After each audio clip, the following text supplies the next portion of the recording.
ಶ್ರೀ ಗಣೇಶಾಯ ನಮಃ. ಶ್ರೀ ಗುರುಭ್ಯೋ ನಮಃ. ಶ್ರೀ ಸರಸ್ವತಿಯೇ ನಮಃ. ಶ್ರೀಮಾತ್ರೇ ನಮಃ. ಎಲ್ಲರಿಗೂ ನಮಸ್ಕಾರಗಳು. ಆತ್ಮೀಯರೇ, ಸೌಂದರ್ಯ ಲಹರಿಯ 31ನೆಯ ಶ್ಲೋಕ. ಚತುಷ್ಷಷ್ಟ್ಯಾ ತಂತ್ರೈಃ ಸಕಲಮತಿ ಸಂಧಾಯ ಭುವನಂ ಸ್ಥಿತತ್ತತ್ತತ್ಸಿದ್ಧಿಃ ಪ್ರಸವ ಪರತಂತ್ರೈಃ ಪಶುಪತಿಃ ಪುನಸ್ತ್ವನ್ನಿರ್ಬಂಧಾತ್ ಅಖಿಲ ಪುರುಷಾರ್ಥೈಕ ಘಟನಾ ಸ್ವತಂತ್ರಂ ತೇ ತಂತ್ರಂ ಕ್ಷಿತಿತಲಮವಾತೀತರದಿದಂ. ಹೇ ಭಗವತಿಯೇ, ಪಶುಪತಿಯಾದ ಸದಾಶಿವನು ನಾನಾ ಸಿದ್ಧಿಗಳನ್ನು ಕೊಡಬಲ್ಲಂತಹ 64 ತಂತ್ರಶಾಸ್ತ್ರಗಳ ವಿದ್ಯೆಯನ್ನು ಲೋಕದಲ್ಲಿ ಪ್ರಚಾರ ಮಾಡಿದ್ದಾನೆ.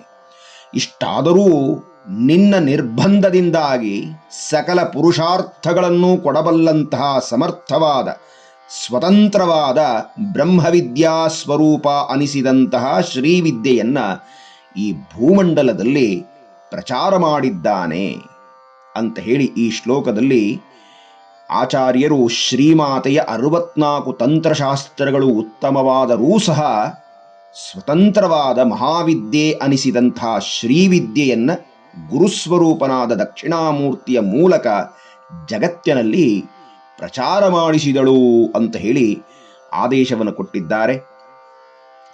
ಆತ್ಮೀಯರೇ, ಶ್ರೀಲಲಿತೆಯನ್ನ ಉಪಾಸನೆ ಮಾಡುವಂಥ ಶ್ರೀವಿದ್ಯೆಯ ಮೂಲ ಗುರುವೇ ದಕ್ಷಿಣಾಮೂರ್ತಿ ಅಂತ. ಅಷ್ಟು ಮಾತ್ರವಲ್ಲ, ಅಮ್ಮನವರ ಯಂತ್ರ ಮಂತ್ರ ತಂತ್ರ ಉಪಾಸನಾ ಪದ್ಧತಿಗಳು ಇಲ್ಲಿವರೆಗೆ ನಮಗೆ ಬಂದಿದೆ ಅಂತಂದರೆ ಆ ಪಶುಪತಿ ಸ್ವರೂಪನಾದ ದಕ್ಷಿಣಾಮೂರ್ತಿಯ ಮೂಲಕವೇ ನಮಗೆ ಬಂದಿರುವಂಥದ್ದು ಅಂತ.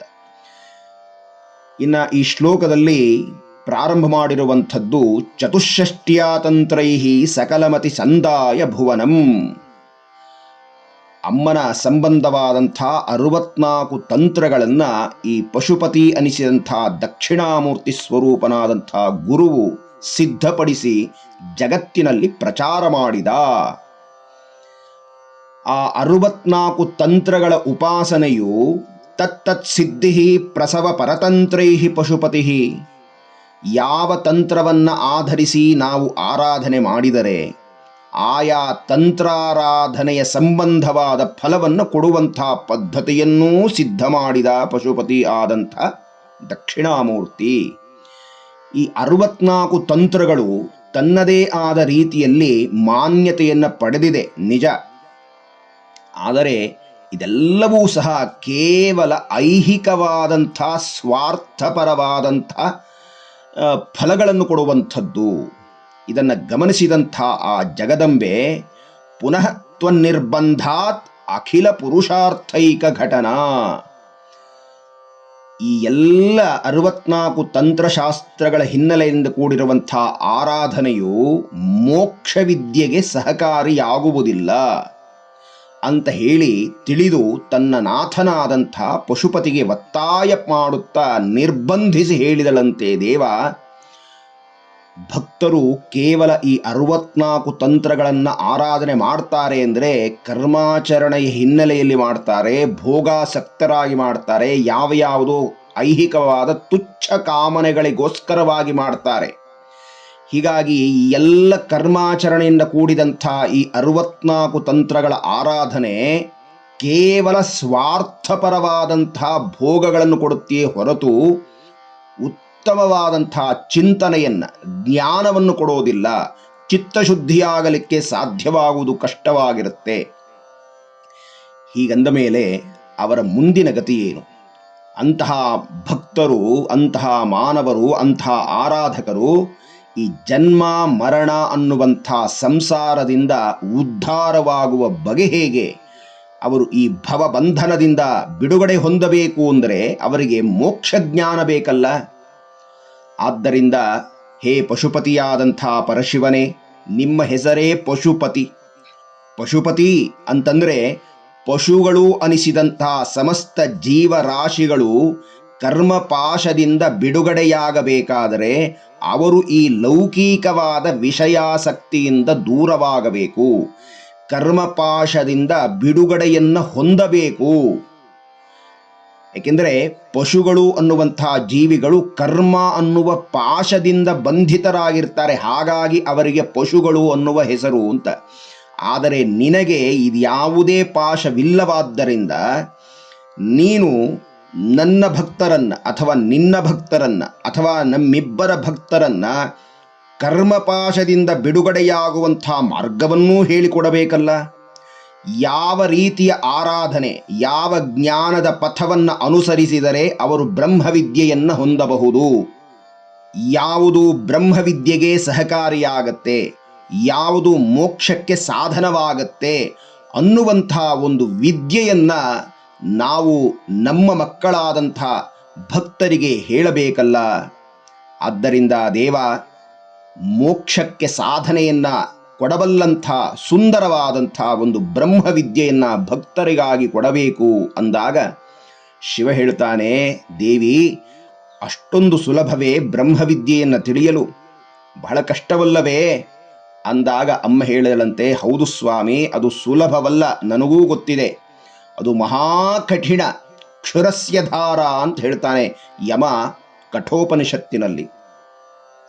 ಹೀಗಾಗಿ ಕಷ್ಟಪಟ್ಟಾದರೂ ಸರಿ ಈ ಜ್ಞಾನ ಭಕ್ತಿ ಎರಡರ ಸಂಯೋಗದಿಂದಲೇ ಈ ಮುಕ್ತಿಯನ್ನು ಹೊಂದಬೇಕಾಗಿದೆ.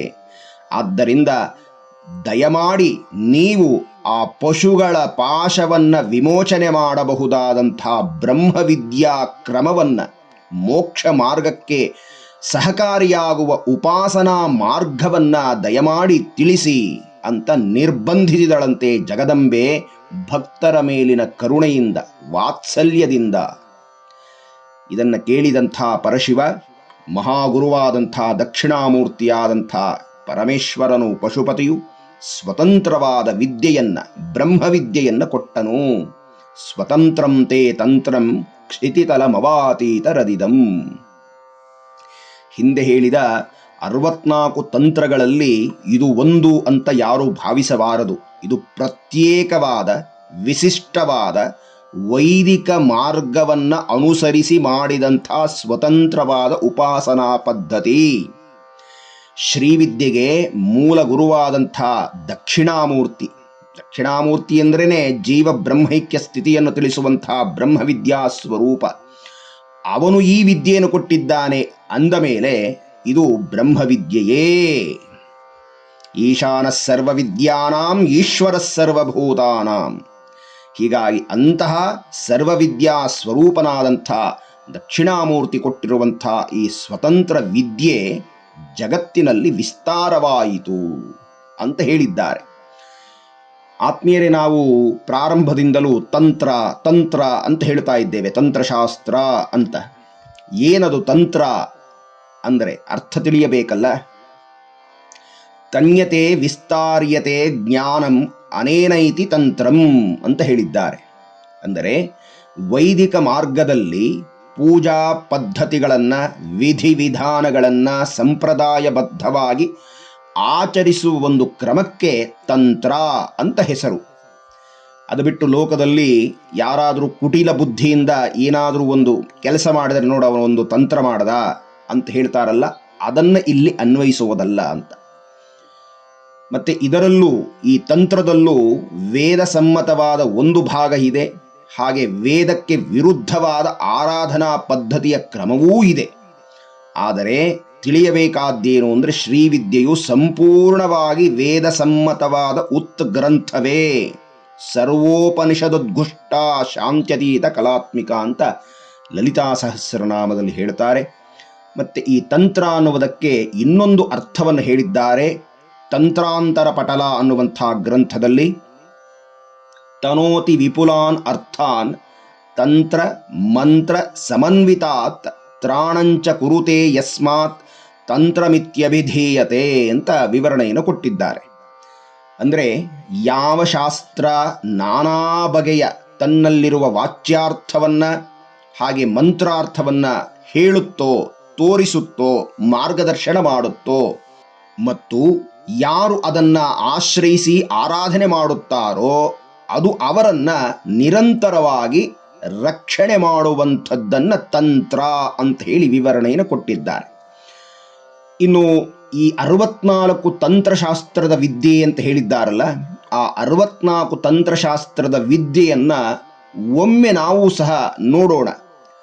ಮಹಾಮಾಯಾಶಂಬರ, ಯೋಗಿನಿ ಜಾಲಾಶಂಬರ, ತತ್ವಶಂಬರ, ಸಿದ್ಧಭೈರವ, ವಟುಕಭೈರವ, ಕಂಕಾಳಭೈರವ, ಕಾಲಭೈರವ, ಕಾಲಾಗ್ನಿಭೈರವ, ಯೋಗಿನಿ ಭೈರವ, ಮಹಾಭೈರವ, ಶಕ್ತಿ ಭೈರವ, ಬ್ರಾಹ್ಮೀ ರೂಪ, ಮಾಹೇಶ್ವರಿ ರೂಪ, ಕೌಮಾರಿ ರೂಪ, ವೈಷ್ಣವೀ ರೂಪ, ವಾರಾಹಿ ರೂಪ, ಮಾಹೇಂದ್ರೀ ರೂಪ, ಚಾಮುಂಡಾ ರೂಪ, ಶಿವದೂತಿ ರೂಪ, ಬ್ರಹ್ಮಯಾಮಳ, ವಿಷ್ಣುಯಾಮಳ, ರುದ್ರಯಾಮಳ, ಲಕ್ಷ್ಮೀಯಾಮಳ, ಉಮಾಯಾಮಳ, ಸ್ಕಂದಯಾಮಳ, ಗಣೇಶಯಾಮಳ, ಜಯಧ್ರತಯಾಮಳ, ಚಂದ್ರಜ್ಞಾನ, ಮಾಲಿನೀ ವಿದ್ಯಾ, ಮಹಾಸಮ್ಮೋಹಕ, ವಾಮಜುಷ್ಟ, ಮಹಾದೇವ, ವಾತುಲ, ವಾತುಲೋತ್ತರ, ಕಾಮಿಕ, ಹೃದ್ಭೇದತಂತ್ರ, ತಂತ್ರಭೇದ,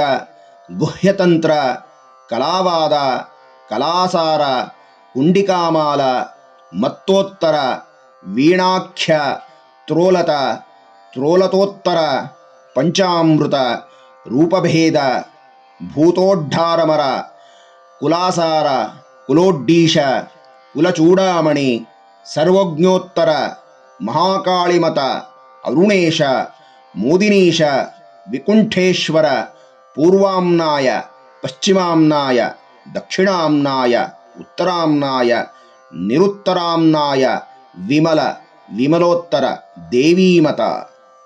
ಹೀಗೆ ಈ 64 ವಿಧದ ತಂತ್ರಶಾಸ್ತ್ರಗಳಿದೆ ಅಂತ ಹೇಳಿ ವ್ಯಾಖ್ಯಾನಕಾರರು ವಿವರಣೆಯನ್ನು ಕೊಟ್ಟಿದ್ದಾರೆ.